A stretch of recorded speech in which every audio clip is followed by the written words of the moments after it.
We're going to start the video by a few words. Hard work does pay off. And your new Universal Champion, Sami Zayn. Hit my music.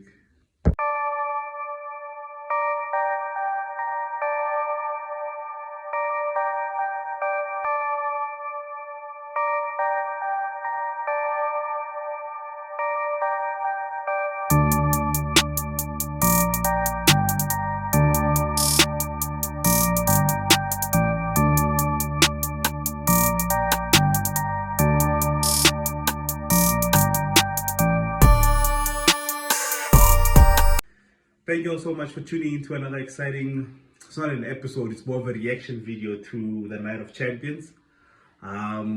Before we get into everything, hit the like, hit the subscribe, hit the share button, turn on the notification bell so you guys can get the notifications when we drop new videos. And don't forget to comment. Use the comment section. Let me know your thoughts. Don't just watch the videos. Interact down below. It means a lot to the channel. Basically gets it suggested into any feed onto the algorithm of YouTube, which is very hard to crack because there is a lot of wrestling content creators. Wow, what a night. What a freaking way to end off a PLE. Honestly speaking, I went into this PLE not expecting a lot. I was genuinely ready to be disappointed as to some of the predictions that I had made going into this match. And I was pleasantly surprised. I was pleasantly surprised from the first match, which was Jey Uso versus Obafemi. Now, my biggest fear in modern day wrestling was to see Jey Uso pin Obafemi, which would have given me PTSD to when The Fiend actually lost to Goldberg. And even speaking about it still puts me off. But Obafemi managed to win. Obafemi is now the new king of the ring. I'm not even gonna say well done to Jey Uso. As always, it was an average match to say the least. It was mostly the outcome that we were all interested in. And the fact that they pulled the trigger on Obafemi and gave him the king of the ring, man, what a relief. What a relief. The right decision was made tonight. The right decision was made. Heat fans all over the world were left disappointed. Bloodline fans were left disappointed. It's gotten so bad that they've gone into conspiracy theories by saying that Obafemi tapped out to the sleeper from Jey Uso. But anyway, as long as Heatman doesn't even have his claws on the King of the Ring, he just needs to go back to focusing on his family. More importantly, focusing on the tag team division on Monday Night Raw.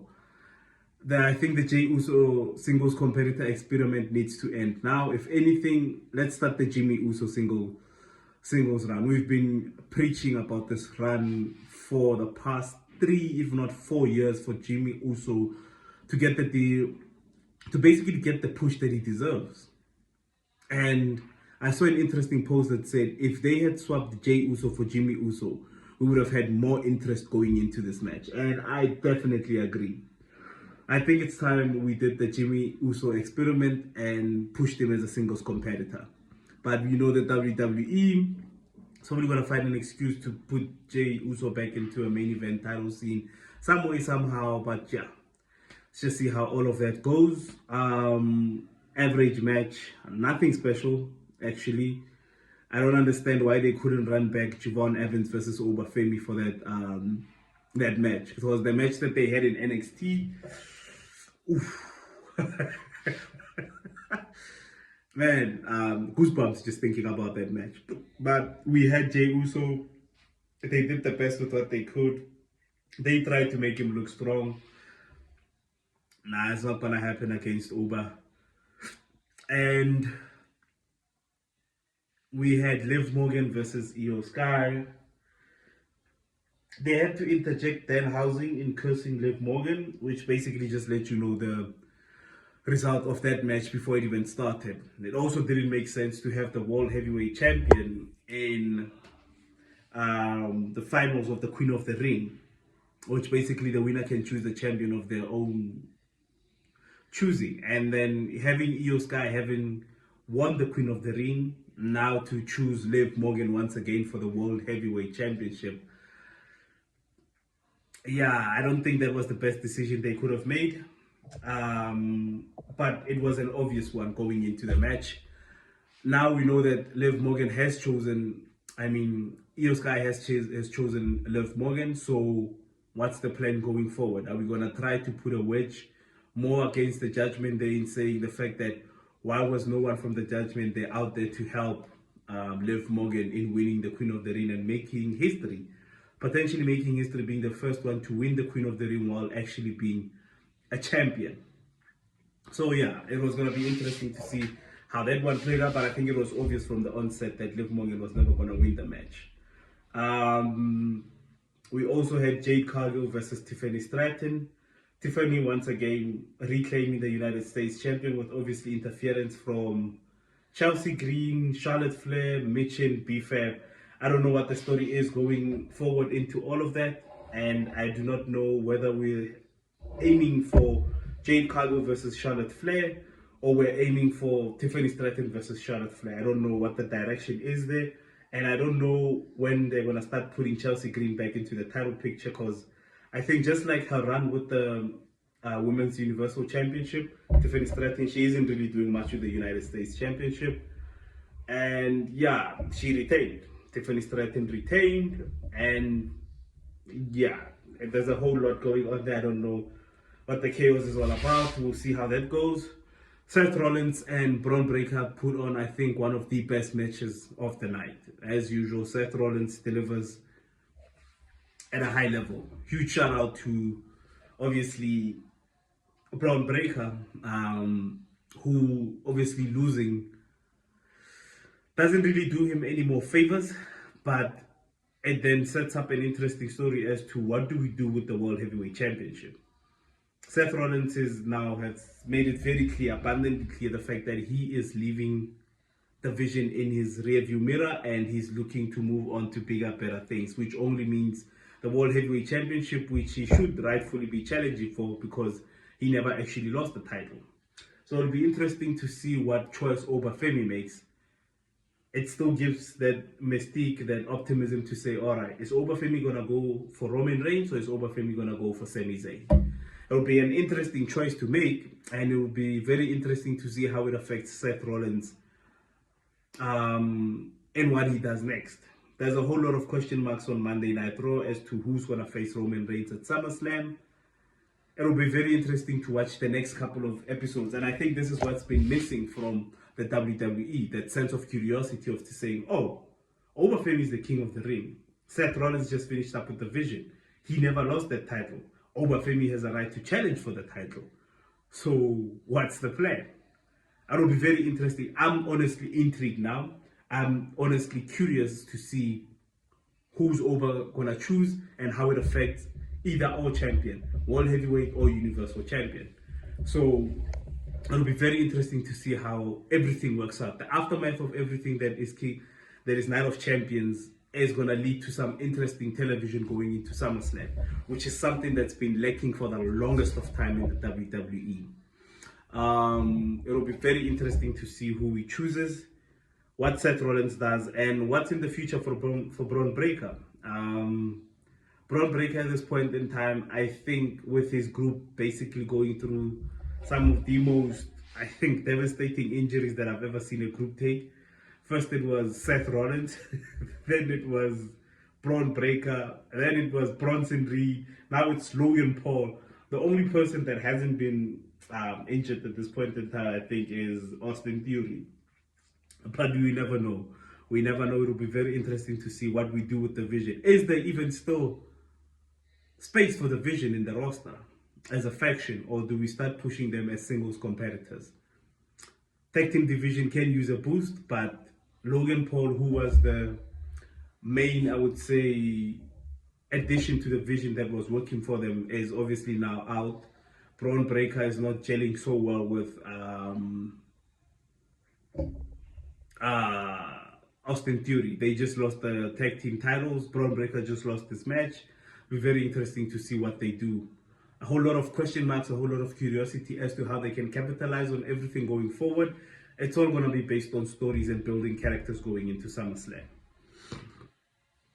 The other match that was on the card, who else did we have? We had Trick Williams versus Ricky Saints. Yeah. Yeah, it was a match, I guess. It was on the card. It happened. Trick Williams retained. Not really furthering any stories, not really evolving any characters. It's just, yeah, Trick Williams won. What's next for Trick Williams and his side chick Lil Yachty? We don't really know what's next for Ricky Saints. Ricky Saints, I don't know. Yeah, we'll just have to watch SmackDown, I guess. The good news about SmackDown is the fact that it's now 2 hours.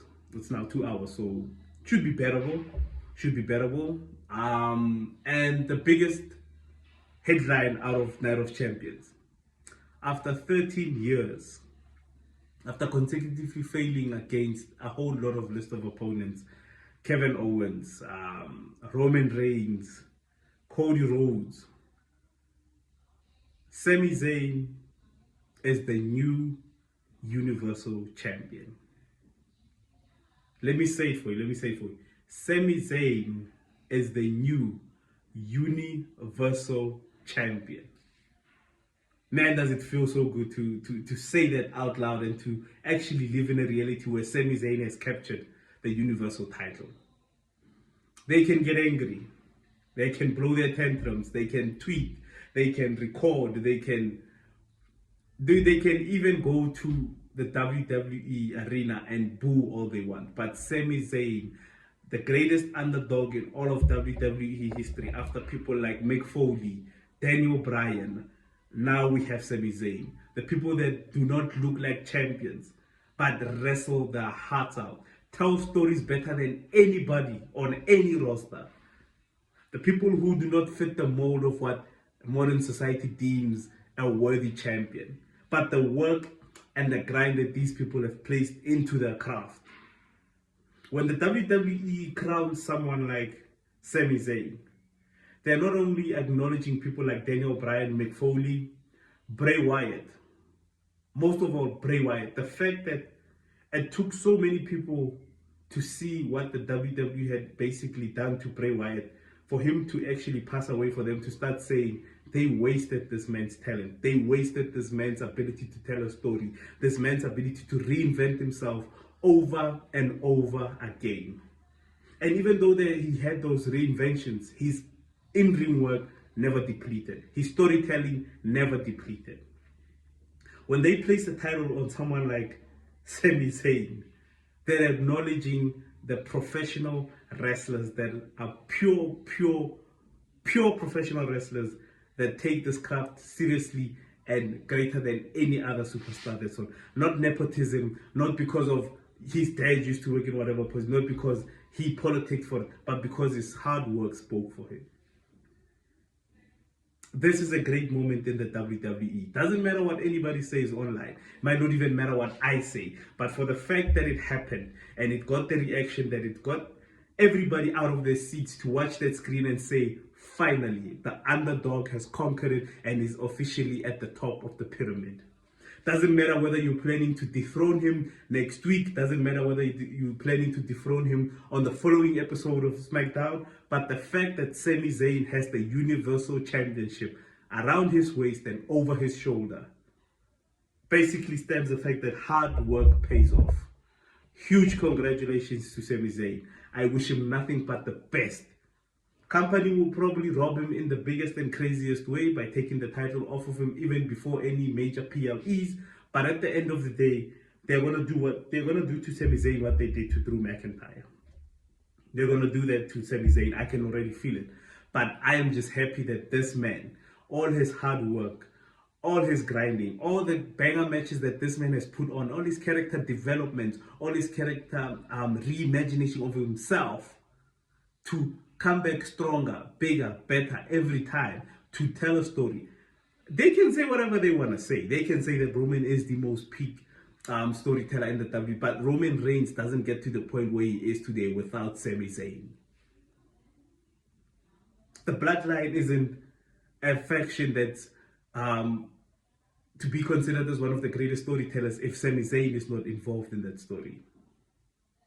We do not have a rivalry as great as Kevin Owens versus Sami Zayn if Sami Zayn is not in that story.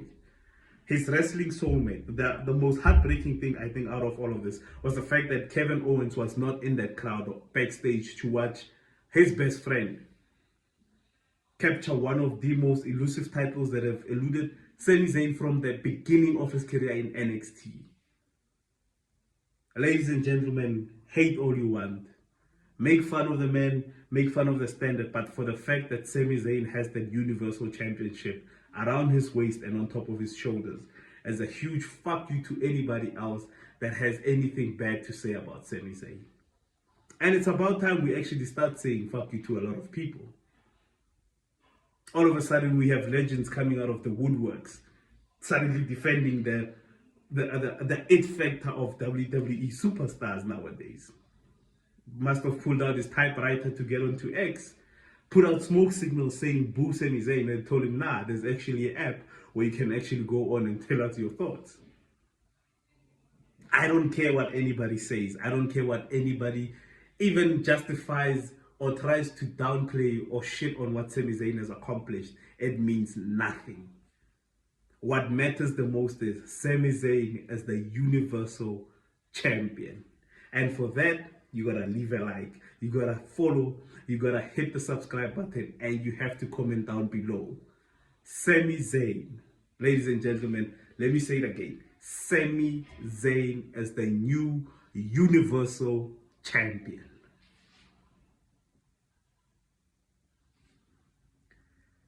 What more can we ask for? What a time to be a wrestling fan. What a time to be a Sami Zayn fan.